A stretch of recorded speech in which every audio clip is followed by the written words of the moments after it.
ونعوذ بالله من شرور أنفسنا ومن سيئات أعمالنا من يهده الله فلا مضل له ومن يضلل فلا هادي له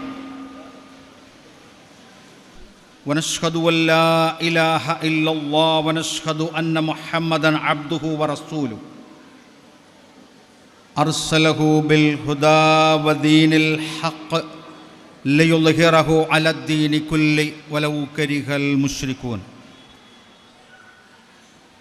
اللهم صل على محمد وعلى آل محمد كما صليت على إبراهيم وعلى آل إبراهيم إنك حميد مجيد اللهم بارك على محمد وعلى آل محمد كما باركت على إبراهيم وعلى آل إبراهيم إنك حميد مجيد أما بعد فإن خير الحديث كتاب الله وخير الهدي هدي محمد صلى الله عليه وسلم وشر الأمور محدثاتها وكل محدثة بدعة وكل بدعة ضلالة أعوذ بالله من الشيطان الرجيم بسم الله الرحمن الرحيم يا أيها الذين آمنوا اتقوا الله حق تقاته ولا تموتن إلا وأنتم مسلمون بسم الله الرحمن الرحيم وخلقناكم أزواجا വേദിയിൽ ഉപവിഷ്ടരായിരിക്കുന്ന ബഹുമാന്യ പണ്ഡിതന്മാരെ, മഹല്ല് സാരഥികളെ, ബഹുമാന്യനായ വരൻ, വധു, വരൻ്റെയും വധുവിൻ്റെയും മാതാപിതാക്കളെ, കൂട്ടുകുടുംബ അംഗങ്ങളെ, സഹോദരീ സഹോദരന്മാരെ, പ്രിയപ്പെട്ട ബന്ധുമിത്രാദികളെ, അയൽവാസികളെ, പ്രിയപ്പെട്ട കുഞ്ഞുമക്കളെ, അസ്സലാമു അലൈക്കും വറഹ്മത്തുള്ളാഹ്. പരമകാരുണികനും കരുണാവാരിധിയുമായ സിട്ടാവിൻ്റെ രക്ഷാ സമാധാനം നമുക്കെല്ലാവർക്കും ഉണ്ടാവട്ടെ, ആമീൻ എന്ന് ദുആ ചെയ്യുകയാണ്. ഒരു മഹത്തായ കർമ്മത്തിന് സാക്ഷിയാവാൻ വേണ്ടി റബ്ബിൻ്റെ ഖദാ ഖദർ കൊണ്ട് നമ്മളിവിടെ ഒരുമിച്ച് ചേർന്നിരിക്കുകയാണ്. മാടച്ചിറ വയലിൽ പട്ടൻതാഴികം പരേതനായ ബഹുമാന്യ സൈഫുദ്ദീൻ സാഹിബിൻ്റെയും ഷാനിദയുടെയും മകൻ മുഹമ്മദ് യൂസുഫ്, മൈലാപ്പൂർ സലഫി മൻസിലിൽ മുഹമ്മദ് ഷരീഫ് കയുടെയും ജുബീനയുടെയും മകൾ ഫാത്തിമയെ വിവാഹം ചെയ്യുകയാണ്. വരൻ വധുവിനെ മഹറായി നൽകുന്നതൊരാഭരണമാണ് എന്ന് മഹത്തായി സദസ്സിനെ അറിയിക്കുകയാണ്. വിവാഹം എന്ന് പറയുന്നത് നമുക്കൊരുപാട് കാഴ്ചപ്പാടുകളും ഒരുപാട് ആസ്വാദനങ്ങളുമൊക്കെ ഉണ്ടാകാം. പക്ഷേ വിവാഹം എന്ന് പറയുന്നത് വളരെ ശ്രദ്ധയോടുകൂടെ, വളരെ പക്വതയോടുകൂടെ നിർവഹിക്കുന്ന ഒരു ആരാധന കൂടിയാണ്. അതുകൊണ്ടുതന്നെ അതിൻ്റെ ഗുണഫലങ്ങൾ നമുക്ക് കിട്ടണമെന്നുണ്ടെങ്കിൽ അതിൻ്റെ പൂർണ്ണമായ നടത്തിപ്പുകൾ അല്ലാഹു ഇഷ്ടപ്പെടുന്ന, നാളെ പരലോകത്ത് മുഹമ്മദ് മുസ്തഫ റസൂൽ കരീം സല്ലല്ലാഹു അലൈഹി വസല്ലം ഇതറിയുമ്പോൾ മുത്തുനബിക്ക് സന്തോഷമുണ്ടാകുന്ന രൂപത്തിലുള്ള വിവാഹമായിരിക്കണം. ഞാൻ അങ്ങനെ പറയാൻ കാരണം, പലപ്പോഴും വിവാഹം ഉറപ്പിക്കുന്നത് കാരണവന്മാരും പക്വതയുള്ളവരുമാണെങ്കിലും വിവാഹം നടക്കുമ്പോൾ ചെകുത്താൻ ഇഷ്ടപ്പെടുന്ന രൂപത്തിലാക്കാൻ വേണ്ടി പലയിനം വൈബുകൾ കടന്നു വരാറാണ് പതിവ്.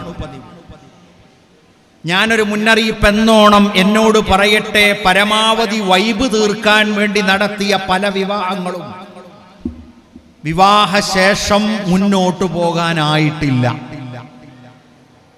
അതുകൊണ്ട് തന്നെ വിവാഹത്തിന്റെ ലക്ഷ്യം ഒരു വിവാദമല്ല, വീട്ടുകാർക്കും നാട്ടുകാർക്കും മഹല്ല് കമ്മിറ്റിക്കാർക്കും കുടുംബക്കാർക്കും ഒരു ബാധ്യതയാവുക എന്നതല്ല.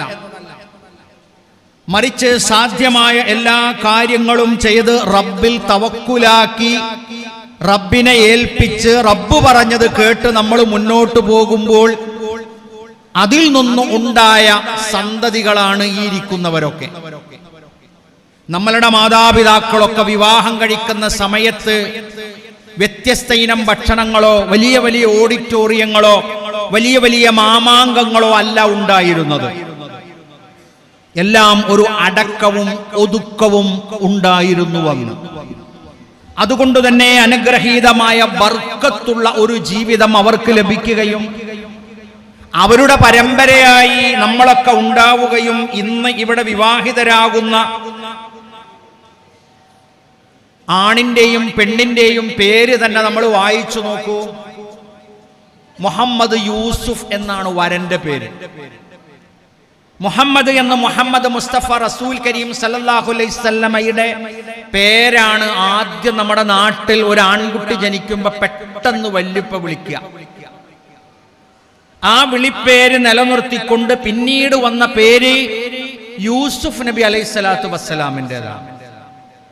നമുക്കറിയാം, ഒരു ഉപ്പ തനിക്കും ഉമ്മക്കും വേണ്ടി ജനിച്ച ഒരു കുട്ടിക്ക് രണ്ട് പ്രവാചകന്മാരുടെ പേര് നൽകണമെന്നുണ്ടെങ്കിൽ അവർക്ക് ഈ മതത്തോടും ഈ ഇസ്ലാമിനോടും ഈ പ്രവാചകന്മാരോടുമുള്ള ഹുബ്ബ് എത്രയുണ്ട് എന്ന് നമുക്ക് ആലോചിച്ചാൽ മനസ്സിലാവും. വധുവിന്റെ പേര് ഫാത്തിമ എന്നാണ്.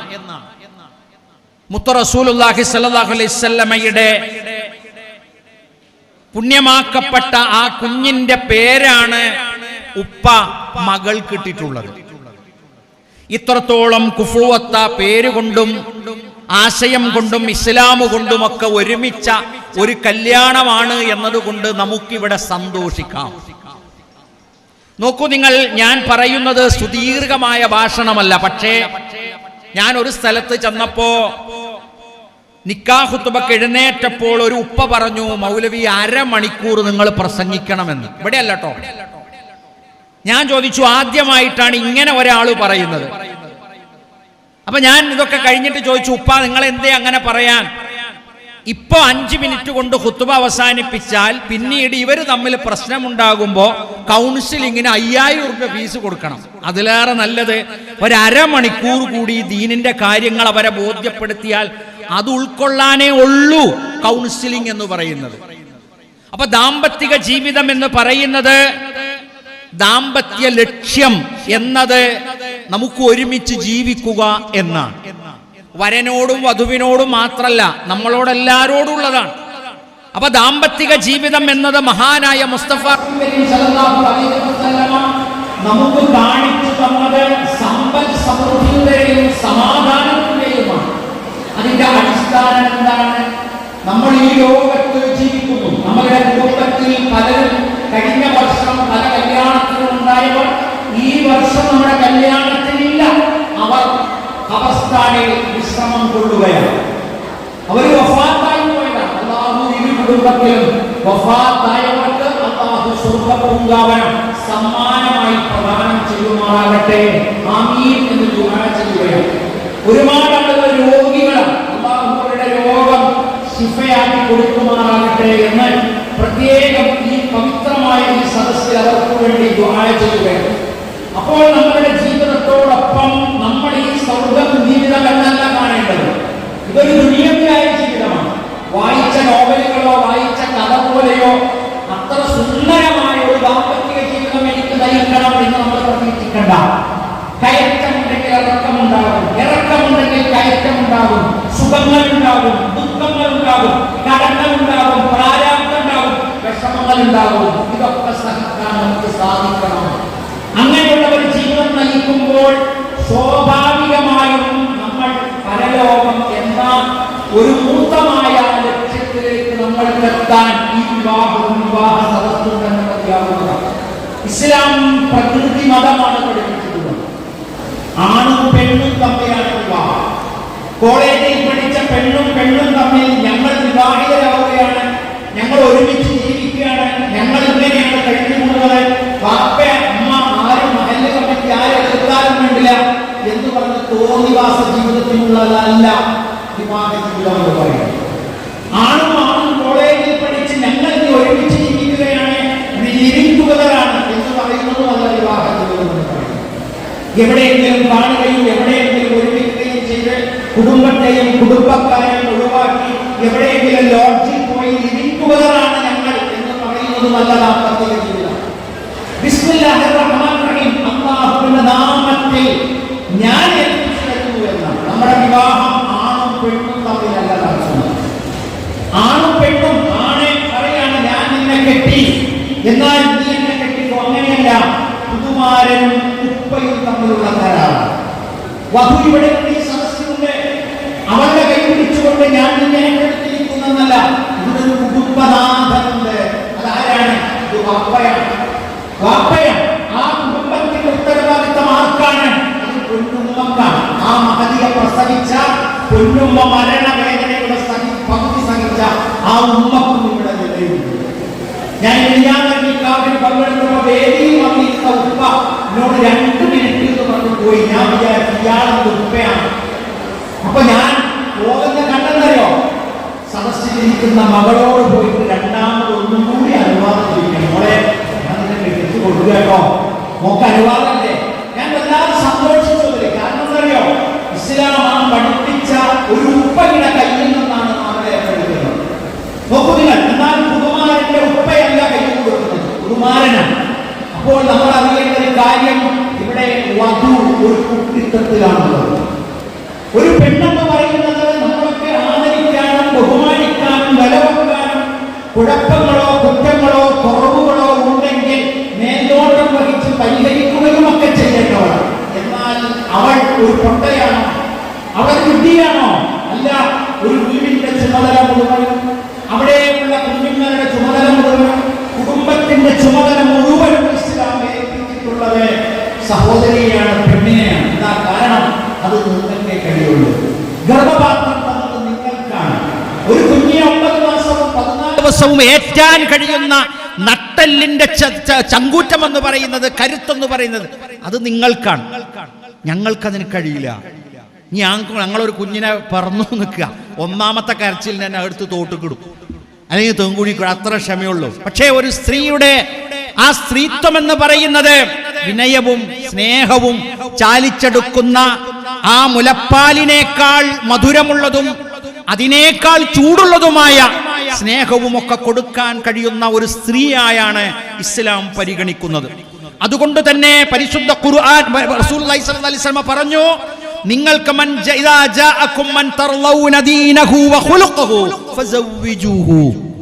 മതബോധം എന്ന് പറയുന്നത് വിവാഹത്തിൽ സ്ഫുരിച്ചു നിൽക്കേണ്ടുന്ന ഒന്നാണ്. നമ്മളുണ്ടാക്കുന്ന ഭക്ഷണങ്ങളോ നമ്മളുണ്ടാക്കുന്ന സാമ്പത്തികമായ ധന്യതയോ ഒന്നും ദീർഘകാലം നിലനിൽക്കുന്നതല്ല. മഹാനായ നബി സല്ലല്ലാഹു അലൈഹി വസല്ലം പറഞ്ഞു, നാട്ടിൽ 4 വിവാഹങ്ങൾ നടക്കുന്നുണ്ട്. എന്താണ് വിവാഹത്തിന്റെ പ്രത്യേകത? സമ്പത്തിനു വേണ്ടിയുണ്ട്, സൗന്ദര്യത്തിനു വേണ്ടിയുണ്ട്, തറവാടിന് വേണ്ടിയുണ്ട്, മതബോധത്തിനു വേണ്ടിയുണ്ട്. മതബോധമുള്ളവളെ നിങ്ങൾ വിവാഹം കഴിക്കുക, അതിലൂടെ നിങ്ങൾക്ക് വിജയിക്കാം എന്നാണ്. നമ്മളുടെ ഈ വിവാഹത്തിന് എനിക്ക് തോന്നുന്നു 2 കുടുംബത്തിന്റെയും മതബോധം വലിയ ഒരു ഘടകമായി വന്നിട്ടുണ്ട് എന്നുള്ളതാണ്. അവരുടെ വ്യക്തിത്വവും അവരുടെ സ്വഭാവവും അവരുടെ മഹിമയും ഒരു മതത്തിന്റെ വാർപ്പിൽ വാർക്കപ്പെട്ടതാണ്. ആ മതം വാർക്കപ്പെട്ടിട്ടുള്ളത് വർഗീയതയുടെയോ ജാതീയതയുടെയോ അകറ്റലുകളുടെയോ അക്രമത്തിൻ്റെതോ അല്ല, സമാധാനത്തിന്റെയും സ്വസ്ഥതയുടേതുമാണ്. അതാണ് ഇസ്ലാം എന്ന പദത്തിന്റെ അർത്ഥം. അപ്പോൾ ആ മതബോധമുള്ളവൾ, ഒരു +2 ക്ലാസ്സിൽ അധ്യാപകൻ ഈ ഹദീസ് വായിച്ചിട്ട് അവിടെ ചർച്ച കിട്ടും. അപ്പോ എന്താണ് ദീനുള്ളവളെ കൊണ്ട് വിജയിക്കുക എന്ന് പ്രവാചകൻ സല്ലല്ലാഹു അലൈഹി വസല്ലം പറയാൻ കാരണം എന്ന് ചോദിച്ചപ്പോൾ സദസ്സിൽ നിന്ന് മുഖമക്കന ധരിച്ച ഒരു പെൺകുട്ടി എഴുന്നേറ്റ് നിന്ന് അധ്യാപകനോട് പറഞ്ഞു, സർ, സൗന്ദര്യം ഒന്ന് തീ പിടിച്ചാൽ പോകും, സമ്പത്ത് ഒരു പ്രളയം വന്നാൽ പോകും, അതുപോലെ തന്നെ തറവാടിത്തം എന്തെങ്കിലും ഒരു തകർച്ച വന്നാൽ തകർന്നു പോകും. പക്ഷെ മതബോധം ജീവിക്കുമ്പോഴും മരിക്കുമ്പോഴും മണ്ണടിഞ്ഞാലും ഖബറിൽ കൊണ്ടുപോയി വെച്ചാലും പരലോകത്ത് പുനർജനിച്ചാലും ബാക്കിയാകുന്ന ഒന്നേ ഉള്ളൂ, അത് മതബോധമാണ് എന്നാണ്. അപ്പോൾ പുതുമാരനോടും പുതുനാരിയോടും പറയാനുള്ളത്, രണ്ട് കുടുംബങ്ങൾ ഒരു വിധത്തിൽ പറഞ്ഞ് കുഫുവൊക്കെ ഒപ്പിച്ചിരിക്കുകയാണ്. ഇനി ഇത് പൂർത്തീകരിക്കേണ്ടുന്ന ഡ്യൂട്ടി നിങ്ങൾക്കാണ്. അതുകൊണ്ട് ഖുർആൻ പറഞ്ഞ മവദ്ദത്തം വറഹ്മ വമിൻ ആയാതിഹി അൻ ഖലഖ ലക്കും മിൻ അൻഫുസികും അസ്വാജ ലിതസ്കുനു ഇലൈഹാ വജഅല ബൈനകും മവദ്ദത്തം വറഹ്മ.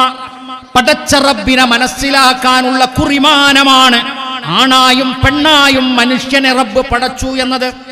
അതിൽ രണ്ട് ഘടകങ്ങൾ പ്രത്യേകമായി തന്നു. മവദ്ദത്തും റഹ്മ, മവദ്ദത്തും റഹ്മത്തുമാണത്. അതിന്റെ മലയാളം പറഞ്ഞാൽ മനസ്സിലാവില്ല പെട്ടെന്ന്. എന്താണ് ഈ മവദ്ദത്ത്? വിവാഹം കഴിഞ്ഞാൽ അവർ പരസ്പരം ഒരു വല്ലാത്തൊരു ഇഷ്ടം വരും. അവൾക്ക് അവൻ വേണം, അവന് അവള് വേണം, നടക്കാൻ അവള് വേണം, ഇരിക്കാൻ അവൻ വേണം. അങ്ങനെ രണ്ടുപേരും വല്ലാത്തൊരു അറ്റാച്ച്മെന്റ്, ഒരു ഉമ്മയും മകനും ഒരു ഉമ്മയും മകളും തമ്മിൽ വരുന്നത് പോലെയുള്ള വല്ലാത്തൊരു സ്നേഹം ബിസ്മില്ലാഹിർ റഹ്മാൻ റഹീം എന്ന് പറഞ്ഞാൽ വരും. അതിൽ നമ്മൾ അസൂയപ്പെടാൻ പാടില്ല. ചില വീടുകളിൽ അങ്ങനെ സംഭവിക്കാറുണ്ട്. എന്റെ മകൻ ഇതുവരെ എന്നോടായിരുന്നു വലിയ കമ്പനി, ഇപ്പൊ അവളോടാണ്. എന്റെ മകൻ ഇതുവരെ എന്നോട് വലിയ ലോകിയായിരുന്നു, ഇപ്പൊ അവളോടാണ്. അത് ഉൾക്കൊള്ളാനാകണം. കൊല്ലം ജില്ലയാണ്, മലപ്പുറത്ത് നിന്നാണ് ഞാൻ വരുന്നത്. ഞങ്ങളുടെ നാട്ടിൽ പുതിയാപ്പിളക്ക് പറയുന്നൊരു പേര് മരുമകൻ എന്നാണ്. മരുമകൻ. പുതിയണ്ണിന് പറയുന്നൊരു പേര് മരുമകൾ എന്നാണ്. എന്താ അതിന്റെ അർത്ഥം? മരുമകൻ എന്ന് പറഞ്ഞാൽ മറ്റൊരു മകൻ, മരുമകൾ എന്ന് പറഞ്ഞാൽ മറ്റൊരു മകൻ. നമുക്ക് പിറന്നിട്ടില്ലെങ്കിലും മകൻ കൂട്ടി വന്നത് മറ്റൊരു മകളെയാണ്. ആ മകളെ ഹൃദയം കൊണ്ട് ചേർത്തെടുക്കാൻ കഴിഞ്ഞില്ലെങ്കിൽ ആ വീട്ടിൽ ഉമ്മയുണ്ടാവില്ല, പകരാനുള്ള അമ്മായിയുണ്ടാവില്ല. എന്ന് പറഞ്ഞാൽ പിന്നീട് നമ്മളുടെ MBD സ്ഥാപിച്ച ആർട്ടിഫിഷ്യൽ ഇന്റലിജൻസ് ക്യാമറ പോലെയായി അവളെ കുറ്റം, അവൾ എഴുന്നേൽക്കുന്നത് കുറ്റം, ഉണ്ടാക്കുന്നത് കുറ്റം, കാണുന്നത് കുറ്റം. ആ കുറ്റം കല്യാണം കഴിച്ചയച്ച മകൾ ഇരുന്നു വരുമ്പോൾ അവളോട് പറയും, അവളും ഉമ്മയും കൂടി പുതുമാരനോട് പറയും. പുതുമാരൻ എന്നും ഇത് കേട്ട് കേട്ട് കേട്ട് കേട്ട് കേട്ട് കേട്ട് കേട്ട് അവന്റെ ഹൃദയവും അവളോടുള്ള വെറുപ്പ് പ്രത്യക്ഷപ്പെടാൻ തുടങ്ങും. 1.5 കൊല്ലം കഴിയുമ്പോൾ ഇഷ്ടനായ ഭർത്താവിന് വളരെ ഇഷ്ടമുള്ള ഭാര്യയെ വെറുപ്പോടുകൂടി കാണാനും അറപ്പോടുകൂടി കാണാനും അവസാനം ആ വീട്ടുകാർ തീരുമാനിക്കും, ഇയാൾ ഒഴിവാക്കിയാളാ.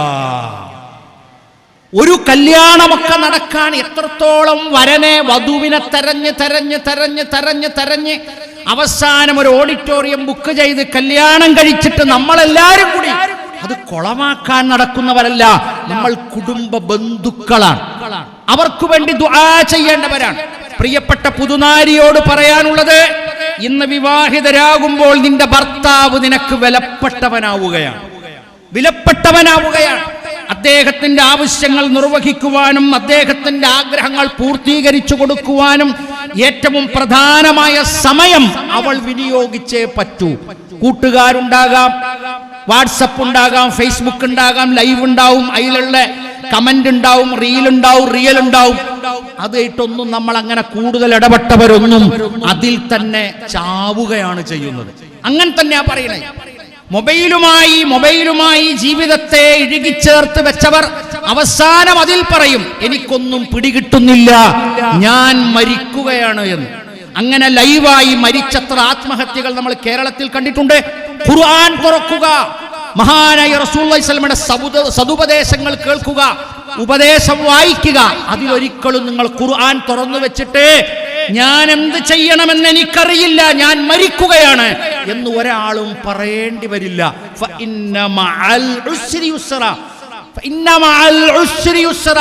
പ്രയാസത്തോടൊപ്പം എളുപ്പമുണ്ട്, പ്രയാസത്തോടൊപ്പം എളുപ്പമുണ്ട്. നൊന്തുപറ്റ മരണവേദനയുടെ പകുതി സഹിക്കുന്ന ആ കുഞ്ഞിന് ജന്മം നൽകുന്നത് എന്ത് കണ്ടിട്ടാണ്? ആ കുഞ്ഞ് വളർന്നു വലുതായി നമ്മളെയൊക്കെ സഹായിക്കാനുണ്ടാകും, ആ കുഞ്ഞ് നാളെ പരലോകത്തുണ്ടാവും എന്ന് വിചാരിച്ചിട്ടാണ്. അപ്പൊ ധന്യമായ ജീവിതത്തിൽ ഏറ്റവും പ്രധാനം ഇസ്ലാം പഠിപ്പിച്ചത് സൗജ് സൗജത്ത് എന്നാണ്. സൗജ് സൗജത്ത്. ഞാനൊരു 5-10 മിനിറ്റ് എടുക്കണം. എന്തുകൊണ്ടാണ്? നിങ്ങള് ഭക്ഷണം ആകാൻ ഏതായാലും ഒരു 10 മിനിറ്റ് എടുക്കും, വെറുതെ ഇരിക്കണ്ടല്ലോ. സൗജ് സൗജത്ത്, ഭാര്യ ഭർത്താവ് എന്നല്ല, സൗജ് ഇണ, സൗജത്ത് ഇണയായ പെണ്ണ്, ഇണയും തുണയുമാണ്. എന്ത് പ്രതിസന്ധി ഉണ്ടായാലും, ആരൊക്കെ എന്തു പറഞ്ഞാലും, ആരൊക്കെ എന്ത് കുറ്റം പറഞ്ഞാലും, ആരൊക്കെ വെറുപ്പിക്കാൻ ശ്രമിച്ചാലും, ആരൊക്കെ പ്രതിസന്ധി ഉണ്ടാക്കിയാലും ഭാര്യയും ഭർത്താവും ഇന്നത്തെ ഭാഷയിൽ പറഞ്ഞാൽ കട്ടക്ക് നിൽക്കണം എന്നാ ഞാൻ പറയാം. കട്ടക്ക് നിൽക്കണം. കാരണം നിങ്ങൾ കൂടെ ചങ്കായി നിൽക്കണം. ബാക്കിയുള്ളവരൊക്കെ പറഞ്ഞവരൊക്കെ ഒരു സമയത്ത് പുറത്തു പോകും. അവരൊക്കെ പിന്നീട് അത് സാരല്ല, ഞങ്ങൾ അറിയാതെ പറഞ്ഞു പോയതാണെന്ന് പറയും. അതിനൊരു കുഴപ്പമില്ല. പക്ഷേ നമ്മൾ മനസ്സിലാക്കേണ്ടത് എന്താണെന്നറിയോ? നിങ്ങൾ അവർക്കൊരു വസ്ത്രവും അവർ നിങ്ങൾക്കൊരു വസ്ത്രവുമാണ്. അവർ നിങ്ങൾക്കൊരു വസ്ത്രവും നിങ്ങൾ അവർക്കൊരു വസ്ത്രവുമാണ്. എല്ലാ കുറ്റങ്ങളും കുറവുകളും പരസ്പരം ഒരുമിച്ച് മറച്ചു വെച്ച് ഒരാളോടും പറയാതെ മുന്നോട്ട് പോകുക. നമ്മുടെ പ്രതിസന്ധികൾ പ്രിയപ്പെട്ടവരെ ഓർത്തു നോക്കൂ. ഇവിടെ വേദിയിൽ കുറെ ആൾ ഇരിക്കുന്നുണ്ട്. ഇതൊക്കെ കുടുംബത്തിലെ പ്രധാനികളാണ്. പ്രായം ചെന്ന ഉമ്മ, പ്രായം ചെന്ന ഉപ്പ. എന്തുകൊണ്ടാണ് ഇസ്ലാം എന്ന് പറയുന്ന ഒരു വീട്ടിൽ നിന്ന് വൃദ്ധസദനത്തിലേക്ക് ഒരു ഉപ്പ പോകാത്തത്? ഇപ്പൊ നമ്മളിങ്ങനെ പ്രസംഗമൊക്കെ നടത്തുമ്പോഴേ ചിലരിങ്ങനെ പറയാറുണ്ട്, ചുരുക്കണം. ഞാൻ പറയും, 4 ചോറ് വിളമ്പി 2.5 മണിക്കൂർ തിന്നിട്ട് ഒരു 10 മിനിറ്റ് ഇസ്ലാമിക ഒരു ഉപദേശം കേട്ടാൽ ഒന്നും വരൂല. ബാപ്പാനി ഇമ്മാനി നോക്കാനേ തോന്നുള്ളൂ, വേറൊന്നും തോന്നൂല. ആ മാതാപിതാക്കൾ എന്തുകൊണ്ടാണ് ഒരു വൃദ്ധസദനത്തിൽ പോയി ഞങ്ങൾ കാണാത്തത്? കൊല്ലം ജില്ലയിൽ കാണോ, ആലപ്പുഴയെ കാണോ, എറണാകുളത്ത് കാണോ? എന്തേ? മതപഠനം നടത്തുന്ന ഒരു മതപാഠശാലയുടെ അടുത്താണ് ഈ ഓഡിറ്റോറിയം, അവരുടേത് കൂടിയാണ്. ആ മതപാഠശാലയിൽ ഒരു ഉസ്താദ് നമുക്ക് പഠിപ്പിച്ചു തരിക, വഖലാ റബ്ബുകല്ലാ തഅബുദു ഇല്ലാ ഇയ്യാ വബിൽ വാലിദൈനി ഇഹ്സാന. റബ്ബിനെ മാത്രം ആരാധിക്കണം, മാതാപിതാക്കൾക്ക് നന്മ ചെയ്യണം. റബ്ബിനെ മാത്രം ആരാധിക്കണം, മാതാപിതാക്കൾക്ക് നന്മ ചെയ്യണം. അവരോട് നിന്ദ്യത വെക്കാൻ പാടില്ല, അവരെ വെറുപ്പിക്കാൻ പാടില്ല, അവരെ ചീത്ത പറയാൻ പാടില്ല. ചില വീടുകളിൽ എന്ത് ചെയ്യുന്നറിയോ? നിങ്ങളെല്ലോ പറയണത്, കല്യാണം കഴിഞ്ഞ് കുറച്ച് കഴിഞ്ഞാൽ ഭർത്താവ് പറയും, ബാപ്പാ നിങ്ങളോട് ഇവിടുന്ന് പോണം എന്നാണ് എൻ്റെ ഭാര്യ പറയുന്നത്. അപ്പം വാപ്പ മെല്ലെ അങ്ങോട്ട് ഇറങ്ങും. കുറച്ച് കഴിഞ്ഞാൽ പറയും, ഉമ്മനോട് പറയും, എന്തേ ഉമ്മ നിങ്ങൾ ഇവിടെ ഒരു ശല്യമാണ് എന്നാണ് എൻ്റെ ഭാര്യ പറയുന്നത്. അപ്പോൾ വാപ്പ എന്താ നമ്മളോട് ചോദിക്കാറിയോ? ഈ കെട്ടിക്കൊടുന്നതന്നെ അല്ലേ? പിന്നെന്താ അവൾ അങ്ങനെ പറയണേ? വീട് നമ്മളതല്ലേ? അതൊക്കെ ആണെങ്കിലും നിങ്ങളൊരു ശല്യ. അതിന് എൻ്റെ സഹോദരന്മാരോട് പറയാണ്, നിങ്ങൾ ആദ്യത്തിൽ നിങ്ങൾ നിന്നുകൊടുക്കും. വാപ്പ ഓവറാണ്, വാപ്പ ഇവിടെ ശല്യാണ്, നിങ്ങൾ നിന്നുകൊടുക്കും. രണ്ടാമത്തെ നിങ്ങൾ നിന്നുകൊടുക്കും, ഉമ്മ ഒരു ശല്യാണ്. 6 മാസം കഴിഞ്ഞാൽ ഭാര്യ നിങ്ങളോട് എന്താ പറയാറിയോ? എന്താ പറയാ? നിങ്ങളും ഇവിടെ ഒരു ശല്യാണ്, എനിക്ക് യൂട്യൂബിൽ നിന്ന് പൈസ കിട്ടുന്നുണ്ട്, ഞാൻ അതുകൊണ്ട് കഴിഞ്ഞു പോയിക്കോളാം, നിങ്ങളും ഇവിടെ നിന്ന് ഇറങ്ങിക്കോളീ. അപ്പോഴാണ് നമ്മൾ ചങ്കുപൊട്ടുക.